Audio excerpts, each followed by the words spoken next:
Belakangan ini, pengeluaran biaya listrik Raffi Ahmad dan Nagita Slavina menjadi perbincangan publik. Bagaimana tidak, pengeluaran listrik pasangan selebriti ini memakan banyak biaya, yaitu sejumlah 17 juta per bulan. Nagita dan Raffi Ahmad pun mengklarifikasinya. Kata Nagita Slavina, memang sejak dulu sudah membayar sebesar 17 juta rupiah. Mendengar kabar yang beredar di masyarakat, Nagita Slavina sekalian ingin menjelaskan kebenaran yang kurang dipahami.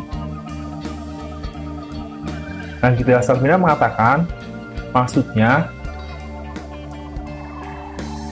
seperti yang diketahui, kabar yang beredar luas mengatakan Raffi Ahmad dan Nagita Slavina mengeluh mengenai tagihan pembayaran listrik tersebut. Terlebih, Raffi Ahmad dikenal memiliki segudang mobil mewah yang parkir rapi di garasinya. Bukan mengeluh mengenai biaya tagihan, Raffi dan Nagita menjelaskan jika mereka mengeluh lebih kepada pembenahan listrik di rumahnya yang tak kunjung usai. Ngeluhnya itu bukan bayar 17 juta, tapi listriknya nggak beres-beres di rumah. Suka ngejepret, begitu kata Nagita Slavina. Nagita pun mengeluhkan hal tersebut kepada pihak PLN. Tak hanya mengenai token, Nagita juga mengeluh mengenai kondisi listrik di rumahnya yang sering kali turun. Rupanya, biaya listrik yang dikeluarkan Nagita sebesar 1 juta dalam kurun waktu 2 hari itu masih dalam batas wajar. Terlebih, Nagita menyatakan jika di rumahnya banyak peralatan elektronik yang terpasang, bahkan kulkas saja jumlahnya ada 10 unit. Ini penjelasan PLN soal tagihan listrik Raffi Ahmad yang capai 17 juta rupiah. Dikutip di website kompas.com. PLN menyebutkan ada 3 kendala yang dikeluhkan Raffi Ahmad. Pertama, tagihan yang besar mencapai 17 juta per bulan, lalu token listriknya yang harus diinput berkali-kali setiap 2 hari sekali. Terakhir, listrik yang sering turun alias jepret, itu pun yang menjadi kendalanya. Kata PLN, penyebab tingginya tagihan listrik Raffi Ahmad karena penggunaan alat elektronik dalam jumlah yang besar. PLN kemudian menjelaskan bahwa tingginya biaya konsumsi listrik bisa jadi dikarenakan banyaknya peralatan elektronik atau penggunaan beberapa alat elektronik dengan daya yang besar, begitu ungkap PLN.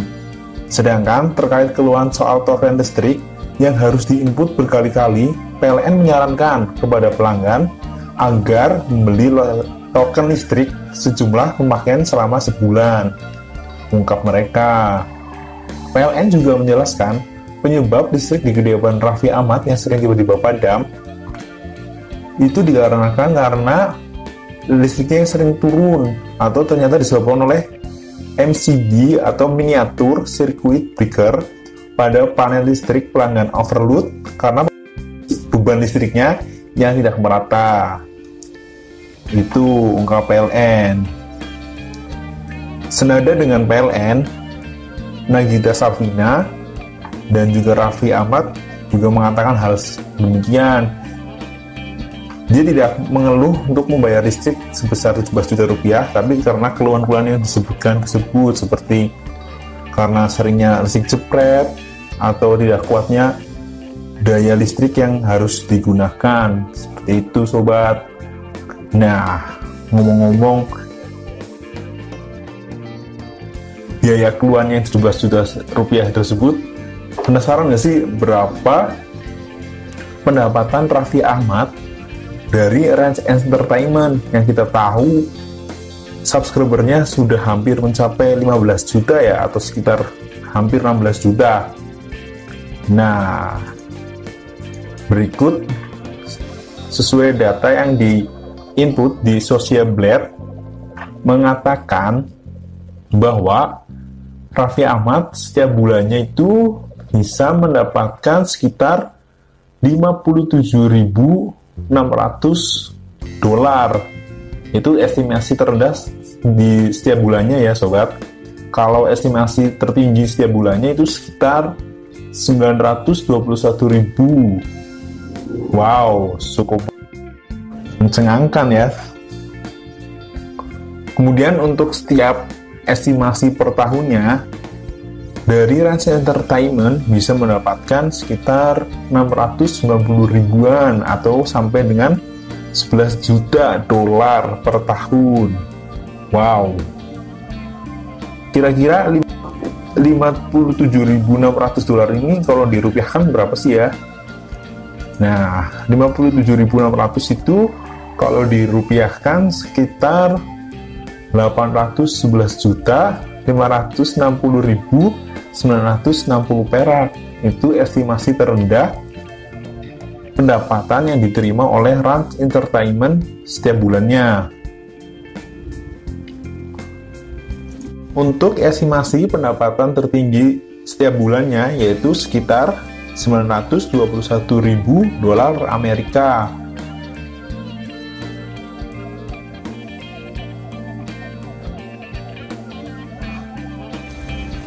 Jika dilihat dari estimasi pendapatan terendahnya per tahun, Rans Entertainment mendapatkan penghasilan yaitu sekitar 690.000 dolar, atau jika disetarakan dengan rupiah di Indonesia yaitu setara 9,7 miliar sekian rupiah sobat.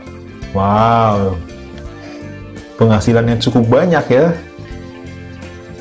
Rans Entertainment juga menempati ranking 4 di Indonesia dengan jumlah subscribernya. Kemudian di ranking dunia, Rans Entertainment menduduki peringkat 1030 untuk video views-nya. Kemudian dilihat dari subscribernya, Rans Entertainment menduduki peringkat 262 sobat.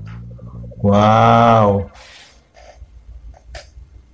Jika dilihat dari pendapatan perharinya, Rans Entertainment mendapatkan pendapatan sebesar 1.000 dolar sampai 2.000 dolar per harinya atau per view videonya setiap hari. Jika dilihat dari setiap minggunya, Rans Entertainment bisa mendapatkan 13.400 dolar. Wow,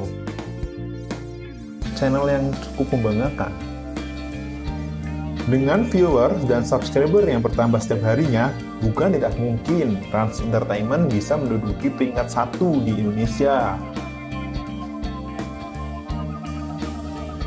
Dengan kebaikan hati dari Raffi Ahmad dan Nagita Slavina yang selalu memberikan giveaway setiap harinya yang berhadiah total 1 miliaran, bukan tidak mungkin lagi Rans Entertainment bisa menjadikan channelnya menjadi channel yang terbaik di Indonesia dengan jumlah subscriber terbanyak dan jumlah viewers terbanyak di Indonesia.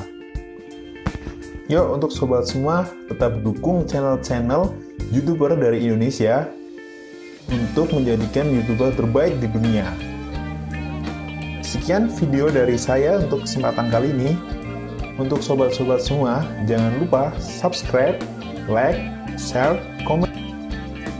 Biasakan komen-komen yang membangun ya sobat. Sampai ketemu lagi di kesempatan yang lainnya. Terima kasih.